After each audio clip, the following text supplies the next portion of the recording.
It's all right. It's all right. It's all right. This is what this conversation's supposed to be about. Yeah. So one, I want to thank you for your honesty and for being willing to speak your truth to me as a candidate and us as a campaign. I talked a little bit earlier about my desire to earn the trust of every Black Texan. This is not the end of a conversation. This is the beginning of a conversation. This is us. The election is in November, baby. You coming to the end of this. That's right. That's right. Don't play with me. No. That's right. And you're right. You're right. No, you're right. It's all right. Hey, it's all right, everybody. This is what Black Texans pulled up on Talarico, and since you can't hear from us, maybe if you heard from one of your whites, maybe you get it right. If you claim to be my supporter, if you claim to be a part of this movement that we are building, please keep Congresswoman Crockett's name out of your mouth. All right. Thanks. Now, Cracker Keith, did you hear what your white savior said about Congresswoman Crockett? Keep her name out your mouth and bust that pimple off your forehead. The amount of pus in that pimple won't get people to the poll. And for all you other Caucasians out here spreading misinformation about Jasmine, James got word for you too. I've been called a dumb racist white boy a lot, and it's been great being called a dumb racist white boy for expecting a Democratic Party leader to endorse the U.S. Senate candidate that she lost to, like every other Democrat does. The morning after the primary, Congresswoman Crockett endorsed me and the entire Democratic ticket. Do you know how difficult that is? If I had not been successful, I don't think I would have been ready the morning of to turn around with an endorsement of the whole ticket. That is because the Congresswoman puts all of us ahead of herself. She always has. James, let me say this. This is a first great step in reconciliation when it comes to the Black community. Because it takes a lot to stand up to your enemies, but it takes a great deal of courage to stand up to your friends. It's not about doing what's expected and white. It's about doing what's actually right. For some odd reason, when Black people choose to defend themselves, white people refuse to listen. Even when we provide evidence, receipts, and a timeline, white people gonna stay lying. But the fact that you were willing to take this lashing and listen to Black people's concerns and hold you accountable, that's workable. Let's see what you do, because hopefully I was wrong about you. James Talarico is working so hard to earn the Black voters. We remember he defeated Congresswoman Jasmine Crockett, and ever since the Black voters said, no, my dear, you got to work harder to earn our vote. Now, y'all heard what he said? That if you are his supporter, he's pleading to his supporters to let Jasmine Crockett be it. I don't know. He defeated Jasmine Crockett, and ever since then, a lot of people online, they've been saying Jasmine Crockett's supposed to be supporting him, supposed to be helping him out. And he's trying to tell them Jasmine Crockett is not on the ballot. He is on the ballot. So he has to work to get the vote. I'm going to be rolling y'all what he said on the campaign. He said something. And now, I don't know if that's going to help him or not, but he is pushing it so hard. But I can say tonight that we are planning on spending $25 million on Black voter outreach in this campaign. And that is the largest investment in Black voter outreach in the history of Texas politics. I've heard on the campaign trail come from you that Black voters are often disregarded from the DNC and from Democrats, that we're taken advantage of. What are you going to do to make sure Black voters in Texas specifically are not taken advantage of by your policies? That's a great question. So thank you for asking that, and thank you for coming from Fort Worth. I'm actually going to be in Tarrant County tomorrow. And you're absolutely right. We got to confront the truth. The Democratic Party has a troubling history of taking Black voters for granted. And it is the fastest way to lose an election. Because the way to lose is to take any community for granted, to take any voter for granted. And I am committed to not repeating those mistakes. It's why we're having this conversation tonight. It's why we have been competing for Black votes all over the state. I am treating Black voters as swing voters. It's why we have been showing up in Black communities all over the state, why we've been showing up on Black media, why we are not just speaking to the issues that we all face, the cost of housing, the cost of healthcare, but issues that Black Texans face in particular, whether it's maternal mortality, whether it is the attack on voting rights, whether it's the attack on the HUB program, historically underutilized businesses, that is hurting Black-owned businesses all over the state. We need to make sure that this campaign is reflective of the diversity of this beautiful state. It is impossible for any one person to reflect that diversity. And it's why we need to build a campaign that reflects that diversity. This campaign, you should think of this campaign as a teenager. It's not a baby anymore, but it's not quite an adult yet, right? It's going to be an adult after Labor Day. This campaign is an unruly teenager. And so there is so much growth still left for this campaign. And I want to reiterate something that was said earlier. I am not a perfect candidate. This is not a perfect campaign. This will not be a perfect campaign. But if we are all committed to the same goal, which is changing the politics of this state, and if we come together in friendship, real friendship, I don't want a relationship where we're just coming together for a photo op. I want honesty, because that's what real friends do. And if we do that, and if we adjust our strategy, if we adjust where we're spending money, where we're spending time, if we're reaching out to the people who need that extra touch, then we are going to be successful together. There is no way to win this but together. And so I am committing to you to continue to grow as a candidate myself. And on behalf of this campaign, I am committed to its future growth with you as our partner. And so that's what this conversation is about.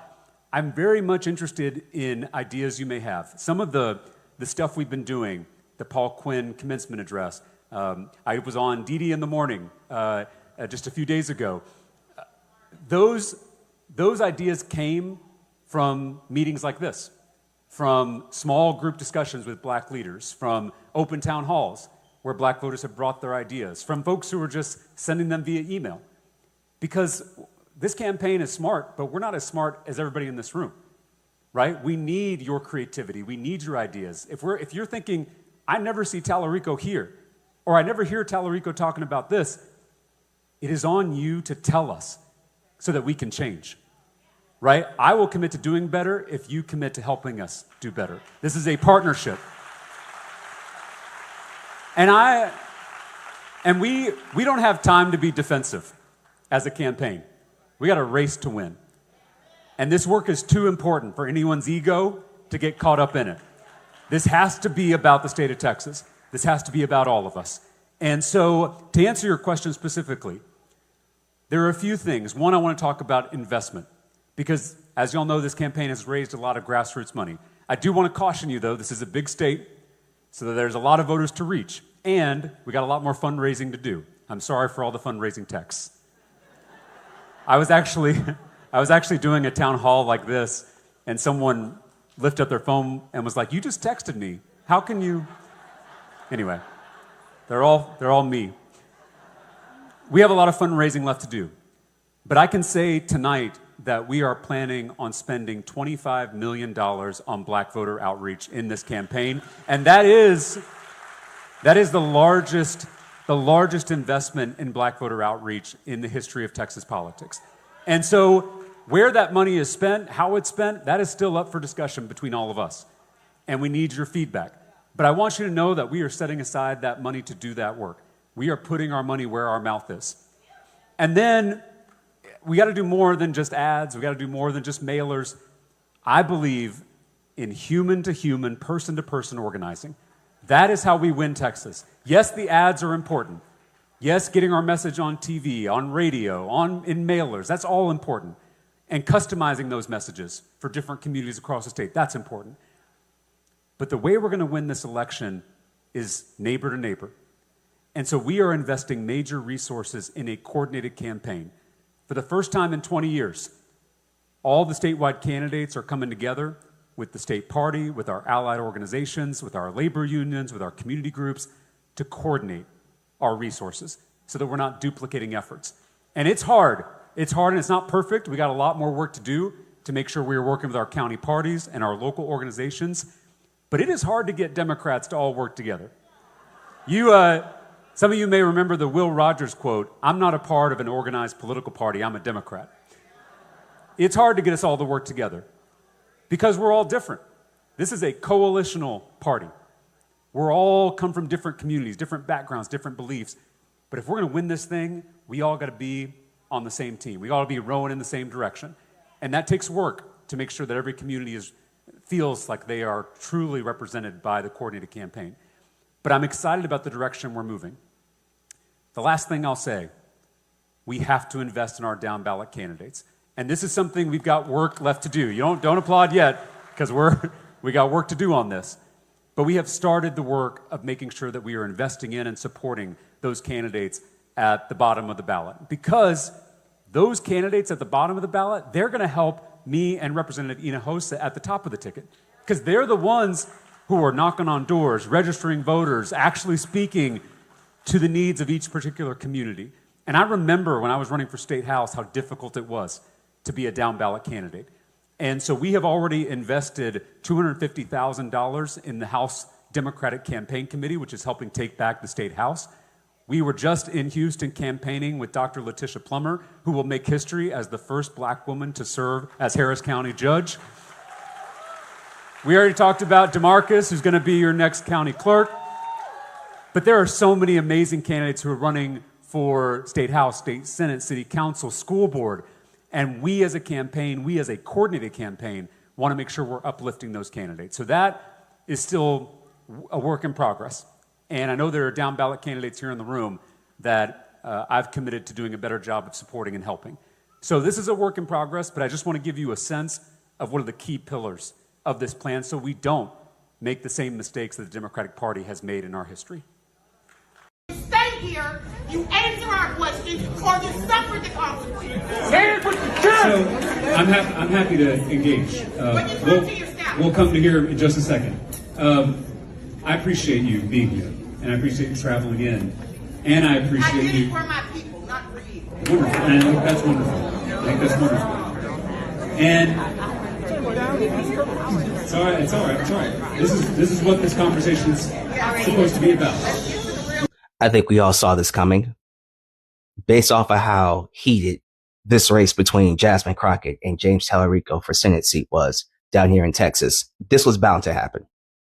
I am happy that James Talarico is confronting it. Now, the question is, what does he do with it? Does he walk away like the Republican congressmen and congresswomen when they're confronted with a hostile crowd?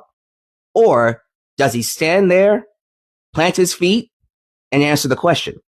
Let me say this as clearly as I possibly can. If you claim to be my supporter, if you claim to be a part of this movement that we are building, please keep Congresswoman Crockett's name out of your mouth. All right. Thank you. Congresswoman. I thought he handled that well. It's unfortunate that he's going to have to eat shit until November because of people like Keith Edwards and other white leftists who were racist against Jasmine Crockett during this entire primary, most of them who don't even live here in Texas. But that's why that crowd was hostile towards him. And it wasn't everybody, just a couple of people, but it only takes a few to spoil the entire bunch. And so he's going to have to eat shit to win black voters because of white leftists not leaving well enough alone and just letting Jasmine Crockett and James Talarico have a fair, honest race. But I respect James Talarico for choosing to eat that shit. He's going to do what he has to do to turn Texas blue. He has my vote. And if he has to eat shit to win Texas, he's going to do that. And I respect him for it because he handled that very well. And I appreciate him for standing up for Jasmine Crockett. Give me your thoughts down below. Stay hopeful, trust your guts, and always know you're not crazy. Black people are frustrated. Why? Because they don't want Ken Paxton to win that seat. However, James Talarico has not stepped up to the plate. And so passions and frustrations were running high during that meeting on yesterday. And rightfully so. They were holding James to the carpet. That's what voters should do. And black people are making it very clear that you will not just get our vote without putting in the work. And that work be geared towards black people. Those of us who are on social media watching from the outside, we don't know what's really and truly going on with the politics inside of the state of Texas. We're on the outside looking in. We only see what is being posted out there on social media and what the James Talarico campaign is putting out there for us to see. The people who live in Texas, they are clear on the type of candidate and his politics and how he uses his politics to make life better for the people in Texas. They're getting the information firsthand. They are experiencing James Talarico firsthand. You have to remember, James Talarico is not just a candidate for Senate. James Talarico is a current sitting representative in the Texas State House. So they know what he is doing and what he is not doing and how he yields his politics to either hurt or help Black people in the state of Texas. So when you couple that with how he has been running his campaign and how he has ignored Black people in the state of Texas who do not want Ken Paxton to be in that seat, yeah, frustrations are running high and the passion was in the room. It's a start. In my opinion, it's a start. But I'm on the outside looking in. James Talarico could have done this months ago. But it's a start. It's a start to bridging the gap. It's a start to healing the hurt. Ready to all the creators for giving us the opportunity to add our comments. Go down in the comment section, please, and drop your comment. How do you guys feel about this race? This Texas race, it's going back and forth. You know what I mean? Yes, he is working so hard. James Talarico, he is working so hard. And I'm going to be leaving all the handles of the creators, so please give them a follow. And I say thank you. He is working so hard. Y'all can see the way he handled the question. He handled the tension in the room. And what do y'all think about the announcement he made? That's what I say. He is pushing so hard. He is working so hard. Texas got just two options, him or the other guy. You see what I mean? That's why the Black communities really want him to come out to listen to them. And I think that's why he's making such a huge announcement. And he want to listen. Yo, this is just the time. Yes, some said it's too late. And I'm going to say, maybe it's not. But what do you guys think? Go down in the comment section and drop it. Y'all think it's too late for him to be reaching out to the Black community right now? You know? Or I'm going to give it to him the way he handled, respectfully to his lovers, to his supporters, to keep Jasmine Crockett's name out of their mouth, right? Because she is not in the race. If she's going to support, and I don't know why I think she will, you know what I mean? But just like I said, Texas got just two options. They got James Talarico or they got the other guy. You know what I mean? So, but we're going to see. We shall see how she's going to, maybe she's still going to support or not. But James Talarico got to walk, and I think he is doing it. What do y'all think? Drop it down there in the comment section. Thank you to all my return subscribers. And if you're new here, don't forget to subscribe. And thank you too. Bye for now.